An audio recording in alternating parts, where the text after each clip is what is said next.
Hello, I'm back again. Good to know you're still with me. Now, where were we? Ah, yes. It was going to be a long day.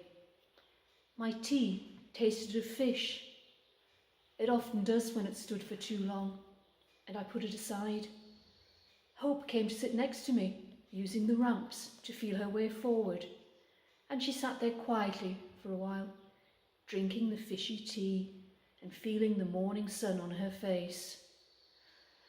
"Well, Faith, at least we're alone," she said at last. That was true. The Meadowbank home doesn't have a hospital wing, and anyone needing day-to-day medical help has to go to All Saints down the road. I went there once when I had my bout of bronchitis, and Mr. Bannerman goes there every week for his checkups. But today, even Mr. Bannerman had gone to the sea, and we were alone with Denise, the receptionist, Sad Harry, the emergency nurse, and Chris, who'd been given so many jobs to do in Maureen's absence: washing windows, changing light bulbs, hoeing flower beds, that I doubted if we'd see him at all. For most of the morning, I was proved right. Tea came and went, then lunch, cottage pie, which we picked out without much appetite. Time passes at a different rate here, but even so, it seemed unbearably slow. Usually there's a film on TV in the afternoon, but that day there wasn't. Just a dull procession of people like Mrs. Swathen complaining about their relatives.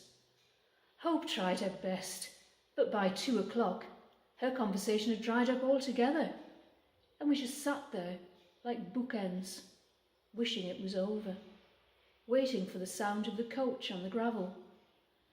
Even then, I knew it wouldn't be over. Even then, we would have to bear with their talk of what they'd seen, what they had done. Days out are rare at Meadowbank. This one might give them 6 months' worth of gossip. 6 months' worth of, "Do you remember that time in Blackpool?" So that I felt almost sick at the thought of it. Hope felt it too. In fact, Hope feels it all the time to some extent. After all, she has to deal with a fair amount of that kind of thing. Those thoughtless, well-meaning, "if only you could have seen it" comments that only serve to remind her that she is blind. I looked at her then and saw the expression on her face. At first, I thought she'd been crying, but Hope never cries. I did, though. I made no sound, but Hope took my hand anyway, and I thought maybe I'd been wrong about that sixth sense. We sat there for a long time, until I couldn't hold it any longer and had to call Sad Harry to take me to the bathroom. I got back to the residence lounge to find Chris waiting for me. "Hey, Butch," he said, grinning, and all at once I felt much better. There's something about Chris that does that, a kind of nonsense that pulls you along like a crazy dance. When I was a girl, I used to ride the waltzers at the fair, spinning round and round in a 2-seater chair shaped like a giant teacup and laughing breathlessly all the time. Chris makes me feel like that sometimes. I suppose it's because he's young, although Tom never made me feel like that, not even when he was 20. "Have you finished your work?" I asked, knowing that Chris works very hard, but hoping that he might spare us a few minutes, just this once. "I'm all yours, sweetheart," he said, grinning, and spun me round in my wheelchair, causing Harry to protest.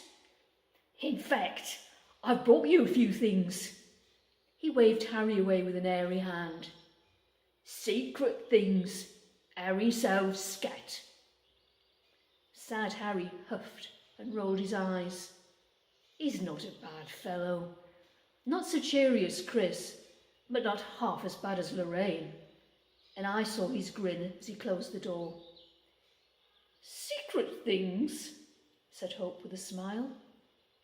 "You betcha. Cop a look at these for a start." And he dropped a pile of glossy magazine brochures into my lap. The Algarve, the West Indies, the Riviera, the Cook Islands, all spilled out across my knees. Lagoons, Easter lily beaches, yachts, spas, wooden platters of tropical fruits piled high with pineapples, coconuts, mango, papaya. When it comes to reading, Hope likes books, and I've always had a soft spot for magazines. The glossier the better. Couture and garden parties, city breaks and designer shoes. I gave a little squeak as I saw the brochures, and Chris laughed. "That's not all," he said. "Close your eyes." "What?" "Close your eyes, both of you, and don't open them until I say so." So we did, feeling like children, but in a good way this time. For several minutes, Chris moved around us, and I could hear him picking things up, putting things down.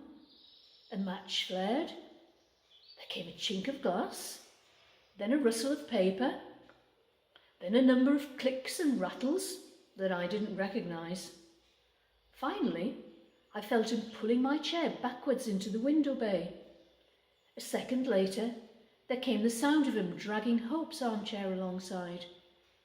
Warmth in my hair, soft air from the open window. Outside, a distant drone of bees. "Okay, ladies," said Chris. "Off we go." We were sitting in the bay with our backs to the window. Late afternoon sunlight illuminated the room, making the residence lounge into a magic lantern show. I turned my head and saw that Chris had hung several of the crystal pendants from the hall chandelier in the bay, so that prisms of coloured light danced across the flock wallpaper. Several posters had been tacked to the walls, quite contravening Meadowbank regulations. White houses under a purple sky. Islands seen from the air like flamenco dancers shaking their skirts. Bare-chested, beautiful young men standing hip-deep among green vines. I laughed aloud at the sheer absurdity and saw that he had lit 4 glass-covered candles on the sideboard. Another Meadowbank rule broken. On them I could read a foreign word, diptych, that I didn't recognise. From them a faint scent diffused. "Ah, it's thyme, isn't it?" said Hope beside me. "Wild purple thyme that used to grow above our house in Es. Our summers were filled with it. Oh, Christopher, where did you find it?" Chris grinned. "I thought we might fly down the coast this afternoon. Italy's too hot in August, and the Riviera's really so busy nowadays. Provence? Yeah, too British. Florida? Too American. Thought instead we could try that big dune at Arcachon with the long white drop towards the Atlantic, or sit in the shade of the pine woods listening to the crickets, and in the background the sea. Can you hear the sea?" Now I could hear it, the soft hiss of water with a throat full of stones. Behind it, a burr of crickets. Above me, the wind. Hypnosis? Not quite. Now I could see the residence lounge tape recorder running. From the 4 big speakers came the sounds. Chris grinned again. "Like it?" I nodded, unable to speak. "Ah, there's lavender too," said Hope dreamily. "Blue lavender that we used to sew into our pillows, and grass, cut grass, and figs ripening." More of those candles, I thought. But Hope's sense of smell is better than mine, and I could barely make them out. I could hear the sea though, and the sound of the pines, and the scree of birds in a sky as hot and blue as any in those brochures. Now Chris was on his knees in front of us. He took off Hope's shoes, then mine, Meadowbank slip-ons in sensible brown, and flung them, rules, rules, across the room.